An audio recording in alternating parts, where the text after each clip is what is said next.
Dear students, आज हमने math में एक ये टॉपिक लिया हुआ है। कुछ प्रश्नों में आपने देखा होगा कि हमें पूछा जाता है, कोई संख्या दिया जाता है और पूछा जाता है कि उसके कुल गुणनखंडों की संख्या बताइए, या कभी कभी पूछा जाता है कि उस संख्या के सभी गुणनखंडों का योग बताइए। तो आज जो हमारा ये सेशन है इसी पर है कि किसी संख्या के कुल गुणनखंडों की संख्या और उनके सभी गुणनखंडों का योग किस प्रकार से ज्ञात किया जाए। तो हमारे पास ये देखिए है रूल, किस तरह से हम इसको ज्ञात करेंगे। हमने मान लिया है कि n कोई भी वास्तविक संख्या है, किसी भी संख्या के लिए ये यहाँ पे लागू होता है। तो हमने कोई भी संख्या यहाँ पे लिया हुआ है और ऐसी संख्या हमें यहाँ पे अधिकांश दिया जाता है जिनका अभाज्य गुणनखंड संभव हो। और हम जानते हैं कि किसी भी जो अभाज्य संख्या है उसको 1 इंटू अभाज्य संख्या के रूप में, और जो भी कंपोजिट संख्या यानी भाज्य संख्याएं हैं उन्हें अभाज्य संख्या के गुणनखंड के रूप में लिखा जा सकता है। ये मैथमेटिक्स का जो है फंडामेंटल जो है रूल इसका, जिसको हम लोग जानते हैं कि क्लास 10th में थ्योरम्स के रूप में भी इसको दिया गया है। तो इसका सबसे पहले इसमें हम क्या करते हैं कि उसका अभाज्य गुणनखंड ज्ञात करते हैं। सबसे पहले हम लोग अभाज्य गुणनखंड उसका ज्ञात करते हैं। तो हमने यहाँ पे मान लिया हुआ है कि उस संख्या का जो अभाज्य गुणनखंड है वह इस रूप का है। ये P1 का पावर अल्फ़ा 1 है, फिर इंटू P2 का पावर अल्फ़ा 2 है। ऐसे ही डॉट डॉट मान लीजिए कि इसमें PK यानी K जो है अभाज्य आ रहे हैं और उसका पावर भी कुछ ना कुछ आ रहा है। जैसे हम लोग मान लीजिए जैसे 12 है, तो 12 को जब फैक्टराइज करिएगा तो 2 गुने 3 होगा। तो यहाँ पे आप देख रहे हैं कि भाई कि 2 बार आया तो इसको 2 का पावर 2 गुने 3 का पावर 1 लिख सकते हैं हम। कोई पावर आएगा और वो प्राइम, जैसे यहाँ 2 ठो आया है वैसी किसी संख्या में मान लीजिए 4 ठो 5 ठो कोई भी आ सकता है। तो हमने मान लिया हुआ है कि PK प्राइम है और उनके जो पावर्स हैं वो अल्फ़ा 1 अल्फ़ा 2 अल्फ़ा के टाइप से लिखे गए हैं। तब पहला जो बात आ रही है कि उसके गुणनखंडों की जो कुल संख्या, जिसको हम ये डिनोट करते हैं DN से, यानी नंबर ऑफ डिवाइजर्स ये बता रहा है। तो ये गुणनखंडों की जो कुल संख्या है इसको हम लोग इस फॉर्मूला से निकाल सकते हैं। इसमें ध्यान देने वाली बात है कि ये अल्फ़ा जो हैं वो यहाँ गुणनखंड में पावर्स हैं, तो पावर्स को एक बढ़ाना है, ये ध्यान देना है। देखिए अल्फ़ा 1 में +1 किया गया है, तो यहाँ पहला अभाज्य जैसे यहाँ 2 का पावर 2 है, तो जो पावर 2 है उसको एक बढ़ा देना है, तो 2 और 1 3 हो जाएगा। तो यहाँ पे अल्फ़ा 1 +1 हो जाएगा। फिर अगर दूसरा अभाज्य है तो उसका पावर भी एक बढ़ा देना है। इस तरह से डॉट डॉट आगे अल्फ़ा के +1 है, यानी जितने भी पावर्स हैं उनमें एक बढ़ाना है और उनको गुना कर देना है आपस में। इसमें मल्टीप्लिकेशन किया गया है, ये मल्टीप्लाई हैं, और वो जो संख्या आपको देगा वह आपको कुल गुणनखंडों की संख्या दिलाएगा। तो ये रूल्स है। आपको पहला जो करना है, पहले जो दिए गई संख्या है उसका अभाज्य गुणनखंड करना है, उसको पावर के रूप में एक्सप्रेस कर लेना है।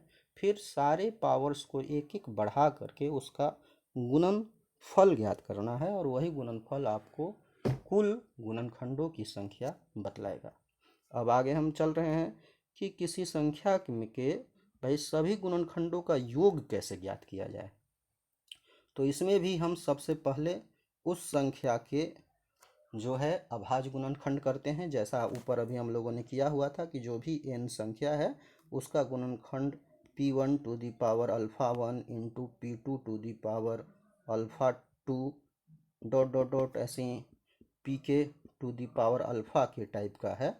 तो इसमें ध्यान ये देना है कि ये अभाज्य गुणनखंड कर लेना है।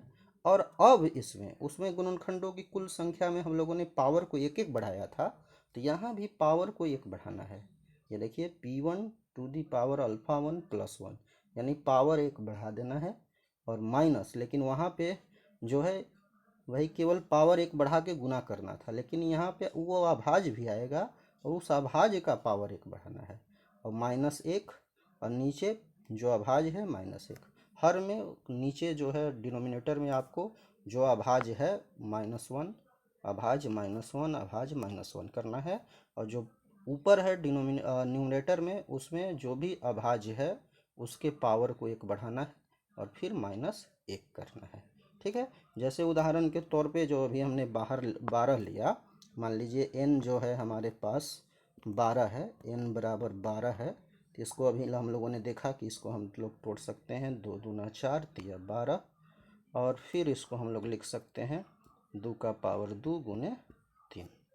ठीक है, तो कुल गुणनखंडों की संख्या जो है वो dn जिसको हम डिनोट करते थे, तो वो हम करेंगे जब, तो ये पावर 1 बढ़ा देना है यानी 2 + 1, और गुने इसका पावर 1 बढ़ा देना है यानी 1 + 1, गुना कर देंगे तो 2 + 1 3, और गुने 1 + 1 2, 3 दूना 6। और इसको वेरीफाई भी किया जा सकता है। देखिए 12 के जो गुणनखंड है वो 1 है, क्यों, 2 है, 3 है, 4 है, 6 है और 12 है। 1 2 3 4 5 6, ये आपको 6 मिल रहे हैं, यही इसके कुल गुणनखंड हैं। अब जो गुणनखंडों का कुल योग अगर निकालना है, तो जिसको अल्फा एन से हम सूचित करते हैं, तो उसके लिए देखिए क्या रूल था हमारे पास कि ये पावर को 1 बढ़ाना है -1 और फिर अभाज्य -1, सब जितने अभाज्य होंगे सभी के लिए काम करना है। तो चलिए देखते हैं हम लोग इसको। तो यहाँ पे अभी हम लोग, आप लोग देख लीजिए, 2 का पावर 2 है और 3 का पावर 1 है, इसके लिए हमको लागू करना है। तो इसके लिए देखते हैं हम लोग क्या आ रहा है। देखिए 2 का पावर 2 था तो 1 बढ़ा देना है, -1 करना है, और नीचे अभाज्य -1 यानी 2 - 1, गुने दूसरा अभाज्य के लिए 3 का पावर 1 है, 1 पावर बढ़ा देना है, तो 2 - 1 बटा में अभाज्य -1। तो ये अब हल कर लेते हैं। देखिए 2 का पावर 3 8 आएगा, यानी 2 को 3 बार गुना करना है, 8 में से 1 गया 7, 2 में से 1 गया 1, तो ये आ गया 7, गुने यहाँ 3 तरीके 9 में से 1 गया 8, और नीचे 3 में से 1 गया 2, 2 चौके 8, 4 आएगा, और ये 7 चौका 28। तो कुल गुणनखंडों का जो योग आ रहा है वह आ रहा है 28। और इसको जोड़ करके भी हम लोग देख सकते हैं। देखिए यहाँ पे अभी गुणनखंड हम लोगों ने लिखा था 1 + 1 2 3 4 6 12, जोड़ लीजिए 12 6 18, 18 4 22, 3 25, 2 27, 1 28। तो ये आप देख रहे हैं कि वेरीफाई हो रहा है, यानी जो हम लोगों ने काम किया है वो बिल्कुल सही आ रहा है, और ये हमारा काम बिल्कुल सही हुआ है। तो ये आप देख रहे हैं। इसी तरह से हम लोग अभी प्रश्न और लेते हैं और उसको इस पर लागू करते हैं, जिससे आपका कॉन्सेप्ट बिल्कुल क्लियर हो जाएगा, और इस तरह के प्रश्नों को आप बिल्कुल आसान से और सेकेंडों में आप कर सकते हैं। तो चलिए अगला देखते हैं क्वेश्चन से हम लोग। पहला हमने आप के लिए लिया हुआ है कि भाई बहुत छोटी संख्या लिया हुआ है 28, 28 के गुणनखंडों की संख्या और उनका योग ज्ञात करना है। जैसे 12 लिया था तो उसका आप लंबे प्रोसेस से भी निकाल सकते हैं, लेकिन संख्याएं जब बड़ी आ जाती हैं तो हमें उस तरह से निकालना बहुत कठिन होता है, इसलिए ये सब हमारे पास कुछ ट्रिक्स आते हैं और कुछ नियम जो हमारी मदद करते हैं। तो ये 28 हमने लिया हुआ है। अब इसमें सबसे पहला बात अभी हम लोगों ने आया था कि जो भी संख्या दिया हुआ है उसका हमें सबसे पहले अभाज्य गुणनखंड करना है। तो ये 28 ले लिया हम लोगों ने, अब इसका अभाज्य गुणनखंड करते हैं। आप जानते हैं कि किसी भी का अभाज्य गुणनखंड करने के लिए एलसीएम की तरह तर्ज पे हम लोग उसको डिवाइड करते हैं बार बार, और अभाज्य से करते हैं। तो सबसे छोटा अभाज्य 2 है, 2 से भाई इसको भाग करते हैं तो 14 दूना 28 होता है। फिर 2 से डिविजिबल है, आपको रूल ऑफ डिविजिबिलिटी लगाना होगा, 2 सते 14, तो ये आ रहा है 2 गुने 2 गुने 7। 2 कितनी बार आया, 2 बार, तो इसको पावर के रूप में लिख सकते हैं गुने 7। और इसलिए गुणनखंडों की जो संख्या होगी अब वो क्या होगी, dn जिसको सूचित कर रहे हैं हम, तो ये पावर 1 बढ़ाना है, तो 2 का पावर 2 है, 1 बढ़ाएंगे तो 2 + 1, गुने 7 का पावर 1 है, 1 बढ़ाना है यानी 1 + 1। तो ये आ गया हमारे पास 2 + 1 3, और यहाँ 2, तो 3 दूना 6 आ रहा है, यानी इसके भी कितने फैक्टर्स आ रहे हैं, 6 आ रहे हैं। अब वो देखना चाहें कि कौन कौन आ रहे हैं, तो वो हमारे पास आ रहा है, आप देख सकते हैं। 1 से डिविजिबल होगा, 2 से डिविजिबल है, 3 से डिविजिबल नहीं है, कहाँ, क्योंकि यहाँ फैक्टर 3 प्राइम आया ही नहीं है। 4 है क्योंकि 2 दूना 4 यहाँ मौजूद है। 4 के बाद 6 आएगा ही नहीं, 5 भी नहीं आएगा, 7 है एक, उसके बाद 7 दूना 14 आएगा और फिर एक 28 आएगा। यही मेरे पास टोटल है। इनको जोड़ेंगे तो सम भी हमको निकल आता है। अब सम ऑफ डिवाइजर्स हम लोग देख रहे हैं कि वो कितना आ रहा है। तो सम ऑफ डिवाइजर्स के लिए, जिसको सिग्मा एन हम लोग सूचित कर लें, तो पावर बढ़ाना है 1। तो 2 बार आया था, 1 पावर बढ़ा दीजिएगा तो 2 का पावर 3, फिर -1 करना है, बटा में प्राइम का -1 करना है, फिर दूसरे प्राइम के लिए तो पावर 1 था, उसको दूसरा प्राइम मेरे पास 7 है तो 7 का पावर 1 था तो 1 को 2 कर देते हैं, -1 करना है, नीचे फिर प्राइम -1 करना है। हल कर लेते हैं तो 2 का पावर 3 8 आएगा, 1 घटा दीजिए 7, 2 में से 1 घटाइएगा नीचे 1 ही आएगा, गुने 7 सत्ते 49 में से 1 गया 48 और नीचे 7 में से 1 गया 6, 6 बटे 48 और 8 सत्ते 56, 56। यहाँ पे भी 28 और 14 है, ये आप जोड़िएगा तो 14 और 28 42 और 7 49 और 4 53, 2 55, 1 56 आ रहा है। वेरीफाई हो रहा है, इसको जोड़ने के बाद भी आपको 56 आ रहा है। तो इस तरह से हम लोगों ने देखा कि इसका कुल जो है सभी गुणनखंडों का योग 56 आ रहा है और कुल गुणनखंडों की संख्या 6 भी आ रहा है, जैसा 12 में आया था। अब अगला प्रश्न एक और ले रहे हैं। इसमें हमारे पास है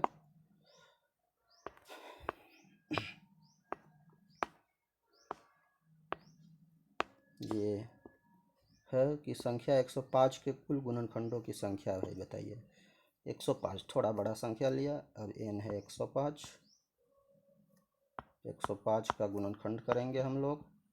105 जोड़ लेते हैं पहले भाई, अंत में जो है 5 है, जो सम अंक नहीं है इसलिए 2 से विभाज्य नहीं, अंकों को जोड़ेंगे, 5 1 6, जो 3 से विभाज्य है इसलिए 3 से विभाज्य होगा ये संख्या। रूल ऑफ डिविजिबिलिटी से 3 3 9, 1 हासिल, 15 3 5 15, फिर ऐड करेंगे 5 3 8, भाई 3 से डिविजिबल नहीं है। अब आगे अगला प्राइम है कौन, 3 के बाद 5, तो 5 से डिवाइड करेंगे, अंत में 5 है इसलिए 5 से डिविजिबल होगा, 5 सत्ते 35। तो ये 105 हो रहा है, 3 गुने 5 गुने 7, 3 अभाज्य आए हुए हैं, सबका पावर 1 1 है, इसलिए जो इसमें हमारे पास आएगा क्या, नंबर ऑफ डिवाइजर्स ही बताने हैं यानी DN, वह पावर 1 1 बढ़ाना होगा। तो 3 का पावर 1 है, ये नहीं कि 3 गुने 5 गुने 7 कर देना है हम लोगों को, इसकी भूल नहीं करना है भाई, या पावर को नहीं गुना कर देना है कि 1 गुने 1 गुने 1, इसमें पावर को 1 बढ़ा के गुना करना है। तो 1 + 1, दूसरा में भी पावर 1 ही है तो उसको 1 बढ़ा देना है, तीसरा में भी 1 ही है, 1 बढ़ा देना है। तो 2 2 2, 2 गुने 2 गुने 2, 2 दूना 4 दूना 8, तो इसलिए इसके जो गुणनखंडों की संख्या है कितनी है, 8। ऑप्शन भी हमने आपके लिए दे रखा था तो ऑप्शन इसका सही है 8। ठीक है, इस तरह से आराम से निकाल लेना है, अभाज्य गुणनखंड करना है, पावर को 1 बढ़ा के गुना कर लेना है। अगला प्रश्न देखते हैं, थोड़ा सा बड़ा संख्या आया है आपके लिए भाई, ये 10,800 लिया है हमने, थोड़ा बड़ा संख्या है, n का मान है 10,800 ये लिया हुआ है हम लोगों ने। अब इसका जो गुणनखंड है वो हम आपके लिए होमवर्क छोड़ते हैं, जब इसका आप गुणनखंड भाई करेंगे तो वह आएगा 2 का पावर 4, ठीक है, इंटू 3 का पावर 3 इंटू 5 का पावर 2, ये आएगा। ये अभाज्य गुणनखंड हम लोगों ने कर लिया है। इसके गुणनखंडों की कुल संख्या बताना है, लेकिन उससे पहले लिखा है सम, यानी सम गुणनखंडों की कुल संख्या बताना है। तो सम गुणनखंड मतलब जो 2 से डिविजिबल हो, सम संख्या कैसे कहते हैं भाई, जो 2 से डिविजिबल हो।